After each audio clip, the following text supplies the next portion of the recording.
Bonjour Valentine, Bonjour Valentine. il est 10 heures et on vous salue depuis la ville de Bogota avec un sujet qui a été très diffusé dernièrement. C'est vrai, la réforme à la santé. Ces dernières semaines, la Colombie a été marquée par les protestations causées par la non-conformité des citoyens vers les actions du gouvernement, parmi eux la décision de réformer le système de santé. Milliards de personnes sont dans la rue pour exprimer leur mécontentement. Mais savez-vous en quoi consiste la réforme à la santé?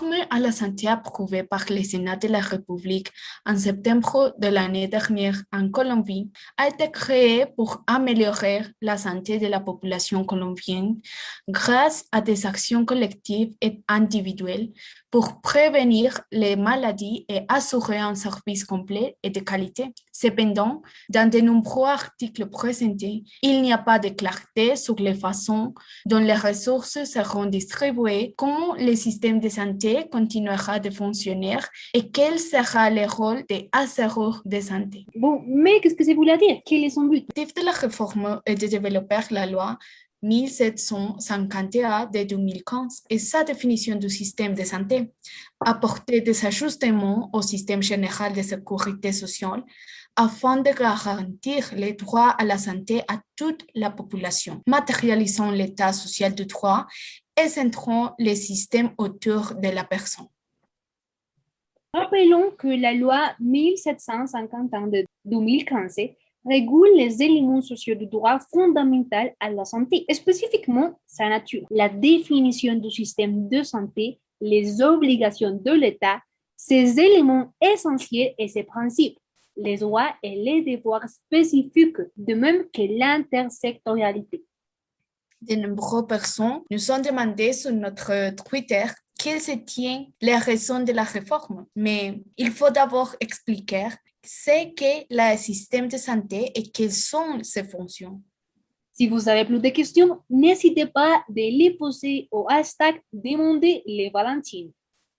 Nous attendons vos questions. Le système de santé est l'ensemble de principes et de normes, de politiques publiques, d'institutions, de compétences et de procédures, de capacités, d'obligations, de droits et de devoirs, des mécanismes et des sources de financement, de contrôle, d'information et d'évaluation que l'État dispose pour garantir la réalisation du droit fondamental à la santé. Alors, les fonctions essentielles du système de santé sont la santé publique, la protection des individus et la communauté contre les risques de maladies et l'allocation des services essentiels pour l'individu et la communauté.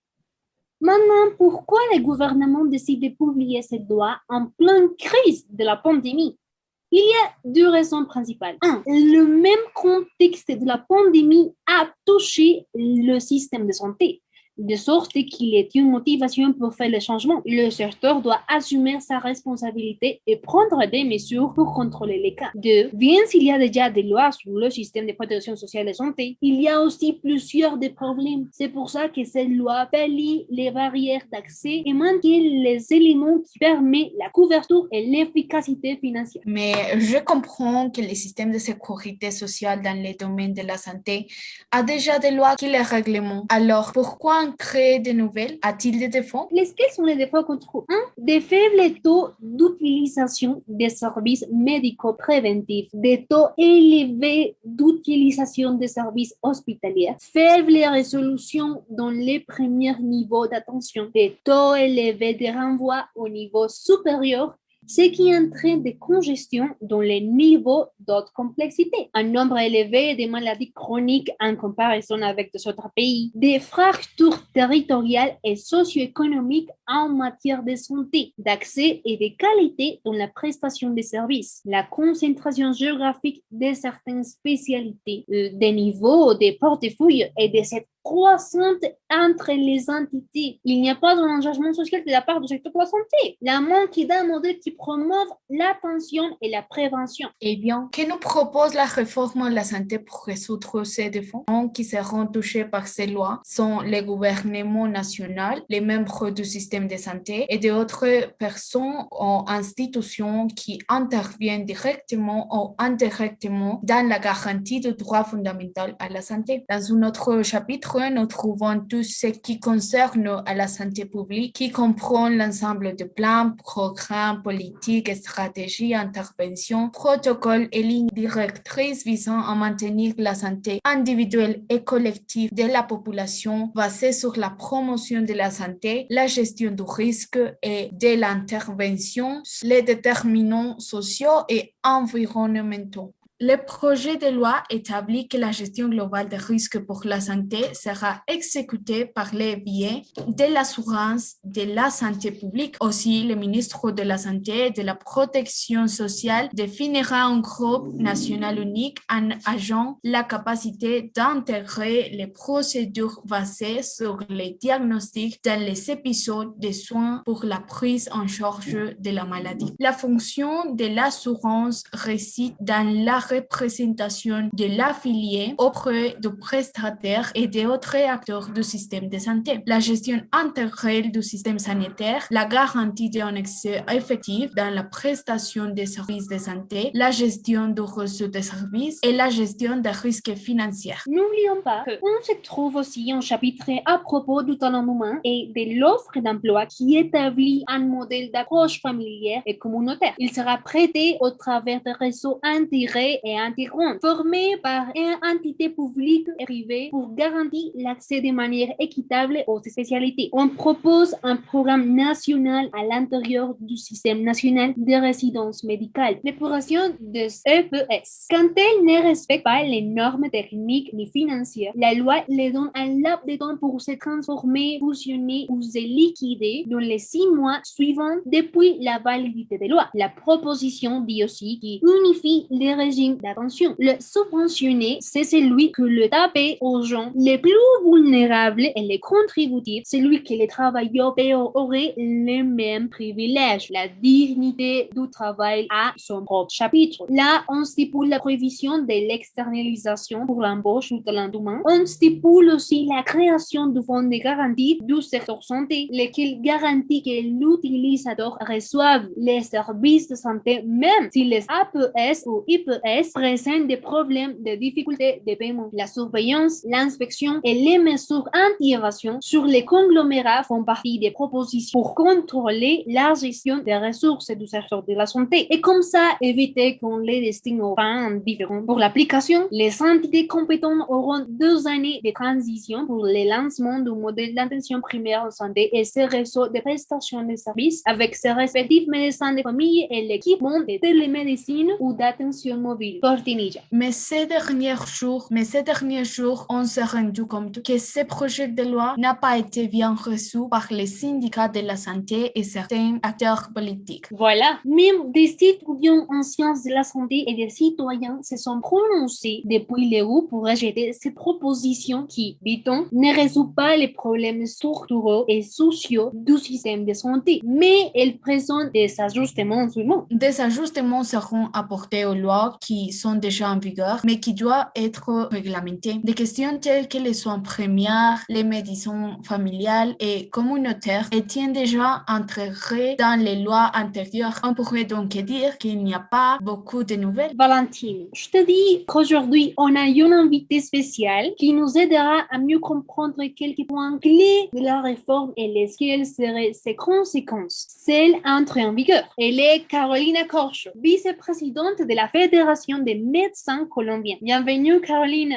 Merci beaucoup pour l'invitation. Comment le secteur reçoit cette proposition et quelles conséquences pourrait-il avoir pour le pays? Le gouvernement est profondément déconnecté des citoyens colombiens et des secteurs sociaux. Il a subi des modifications, mais les noyaux essentiels est maintenu et des articles sont retirés, ce qui est grave car s'il approuvé, il maintiendra et profondéra un déni de de services de santé en Colombie qui nuira à tous les citoyens et surtout aux plus vulnérables. Docteur Corcho, qu'est-ce qui en sera des hôpitaux publics? L'épine dorsale de tout système de santé dans le monde est le réseau d'hôpitaux publics. En Colombie, 22 millions de Colombiens vivent dans des zones rurales et seuls les hôpitaux publics accèdent. Et en saison, ce projet de loi divers articles pour étouffer financièrement les hôpitaux et favoriser le processus de fusion avec des massacres du travail qui entraîne ces liquidations d'hôpitaux dont ils sont très proches de la communauté. Est-il vrai que l'Institut national du cancer est menacé? Il n'existe pas aucune raison pour donner des facultés extraordinaires au président de la République pour modifier cette institution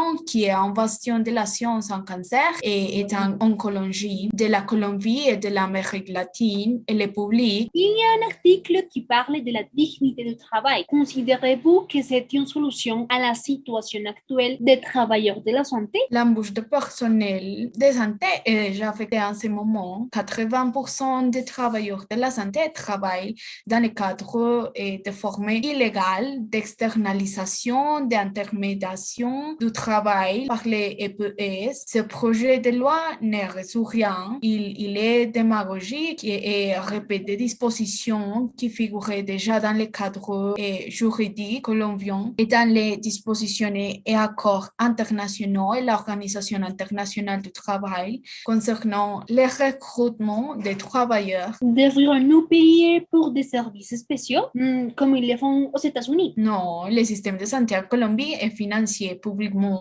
par tous les Colombiens. Il y a des entités privées qui génèrent leurs ressources de contribution des Colombiens. Il s'agit évidemment d'augmenter les dépenses personnelles des Colombiens pour les obliger à recourir à ces mécanismes en raison du déni de services qui existe dans ces systèmes de santé qui à chaque fois passent de plus en plus de contrôles pour fournir moins de services. C'est la vocation de ce projet de loi et c'est qui fait depuis longtemps. On a beaucoup parlé de la séparation du régime subventionné et du régime contributif. Considérez-vous que c'est un point positif pour la réforme? Depuis 2008, la Cour constitutionnelle a ordonné au gouvernement colombien d'unifier ces dernières. Dans le domaine de la santé, il ne peut y avoir d'attention différenciée par les pauvres, les riches, les classes sociales. Il devrait y avoir un système unique. Il inclut dans ce projet de loi et les présente comme un grand avance qui n'est pas nécessaire. Ce projet de loi visait à faire en sorte que le gouvernement colombien et l'État colombien auraient dû le faire il y a 2 ans. Ils peuvent le faire demain. Peut-on dire que cette réforme ne se préoccupe pas de l'amélioration des soins aux utilisateurs d'EPS? Ce qui est fondamentalement prévu, c'est l'introduction d'une série de mécanismes visant à restreindre l'ensemble des services fournis aux citoyens et à les obliger à souscrire des polices privées et à épargner des ressources de la EPS. Ces ressources appartiennent aux Colombiens. Ces ressources de la santé sont affectées et ne peuvent pas être utilisées par autre chose. Et les tentatives de différents gouvernements, y compris ces projets de loi, visaient de contourner cet ordre constitutionnel afin que d'autres activités puissent être réalisées avec ces ressources. Ce projet de loi démantèle le peu que nous avons et concentre davantage de pouvoir dans les EPE sur les secrétariats à la santé. Si une entité telle que la surintendance ne peut pas contrôler 89 EPS, imaginez 10 EPS avec tous les pouvoirs. Chers auditeurs, c'était la docteur Corcho. Merci beaucoup, docteur, pour votre temps. Merci beaucoup pour l'invitation. Pensez-vous que la manifestation va mettre suffisamment de pression sur les congrès pour que les projets de réforme soient mis au placard? C'est une excellente question, mais nous manquons de temps. Restez à l'écoute et nous vous apporterons plus de détails dans notre prochaine émission.